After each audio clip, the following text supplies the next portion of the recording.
All right, welcome back, U10. Sorry, had an interruption from my son.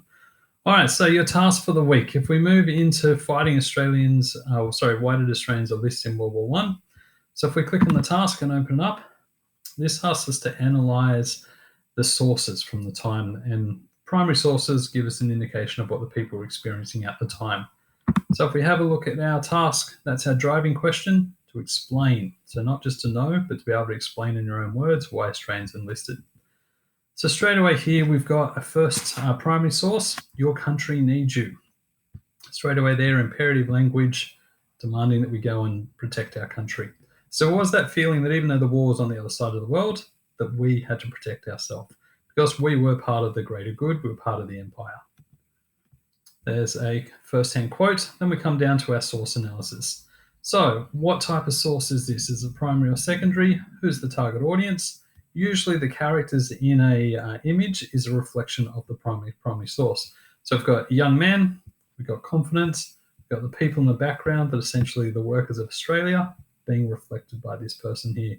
And then the language, it's the sport people that come up with it. So how useful is the source, and how might this source persuade men to enlist?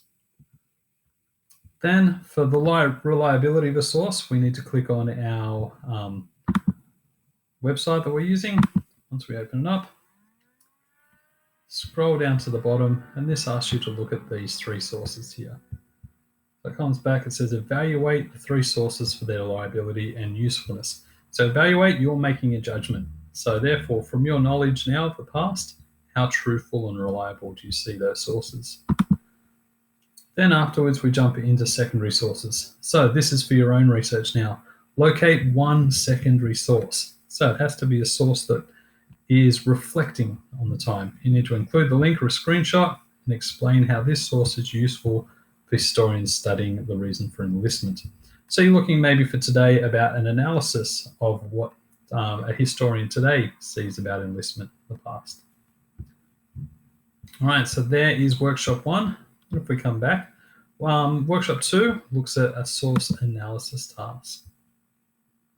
Let's open it up. Have a look at the language in here. This is essentially language that covers where we've been, North Africa, Anzacs, but also things like censorship. The government at the time really had a play in not letting some of the horrors come back during the war. Then we have things like the trenches, the Allied troops, etc. So that's the language we're expecting you to be using throughout this unit. So the source analysis, you have to identify the source and the context in which the source was created. So context for the time period, the place, people's feelings, etc. Process the information for this source using evidence of a historical argument. So therefore you have to shape a reason behind the perspective, and evaluate the perspective, reliability, and usefulness of the source. So make sure these words come up in your responses, and therefore that's a fairly detailed task to have a go at.